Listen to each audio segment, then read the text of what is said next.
So how is it going, Dank Division?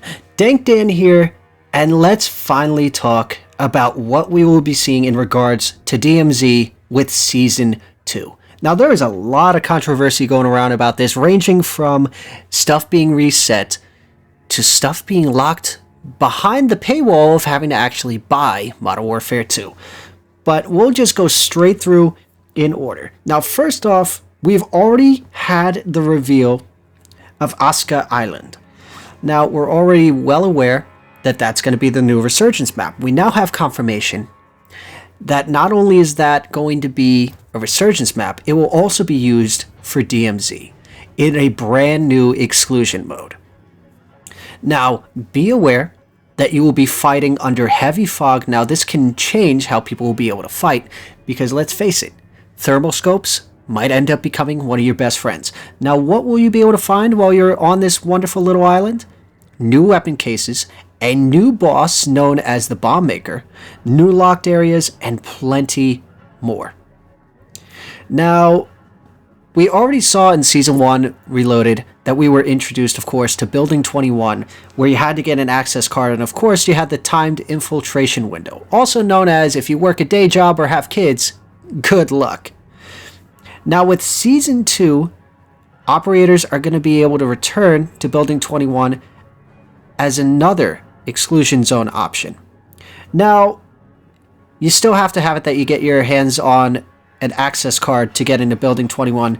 Now, keep this in mind. You can now get the cards from both Al-Mazrah and the new Ashika Island. You'll be able to get this from SAM site crates, chopper boss crates, some buy stations even, as well as the occasional legendary orange crates.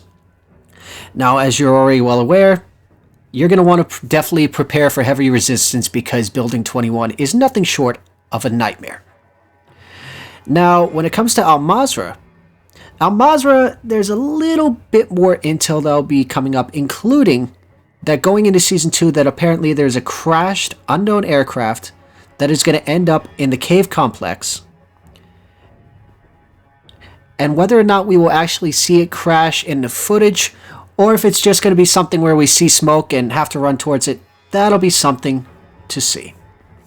Now, in regards to the refresh and reset, a lot of people were pissed off to hear this news, but it's time we clarify about this. So, you have it that in Season 2, it was confirmed that insured weapon slots unlocked through previous faction mission progress will not reset.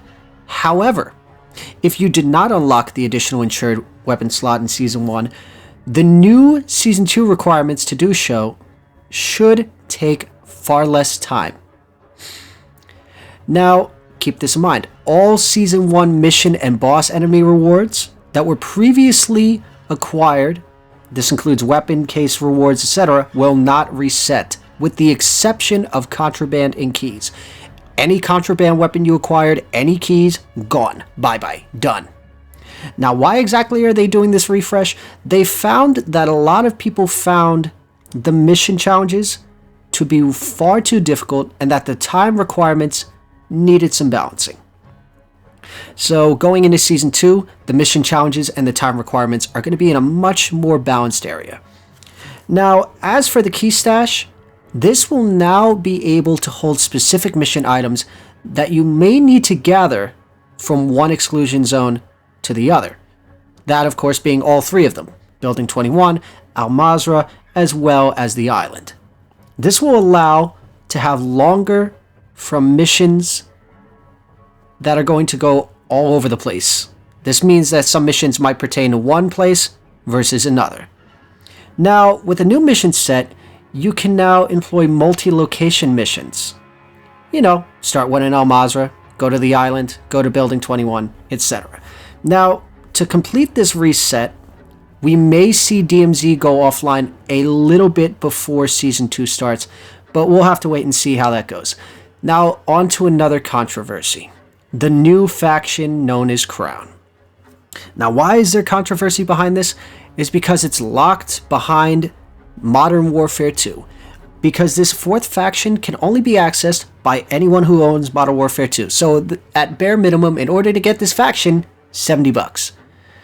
Now, keep this in mind. The fourth faction, known as the Crowd, for those of you who can't figure out what type of group this would be, this is a British group that is shrouded in mystery, but they kind of have an interest in things that are going on at the moment.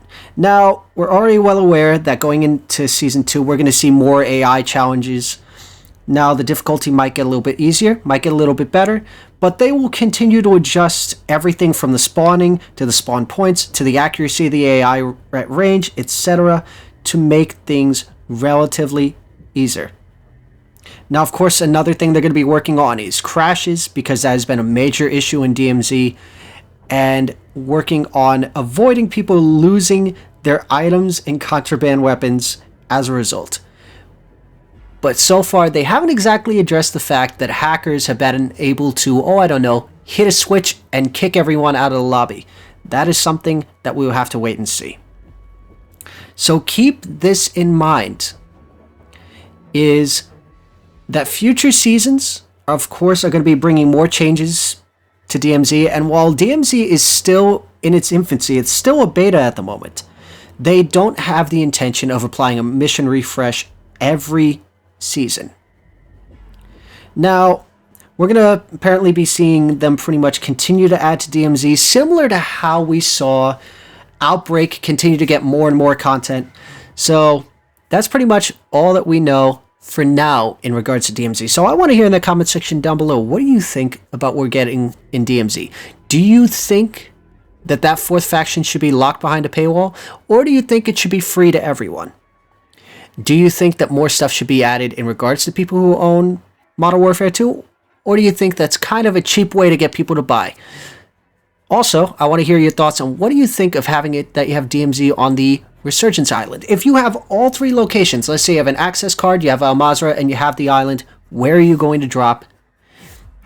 And I want to hear in the comment section down below, what are you looking forward to most in regards to DMZ? Because let's face it, DMZ has become something of an entertaining thing, from just how people play, where they work together, to cursing each other out, killing each other, as well as just some of the epic moments against the AI. So I'm looking forward to reading that comment section down below. If you enjoyed watching this video, don't forget to drop a like, leave a comment down below. If you enjoyed watching this video, don't forget to click that subscribe button, as well as follow us on all of our socials. And you guys have a wonderful day, night, whatever you're doing, do it wholeheartedly. And of course, as always, this is Dank Dan, signing off. Get them to click that subscribe button, Dank. It's the only way we can figure out the numbers. What do the numbers mean, Dank? We're wasting valuable time.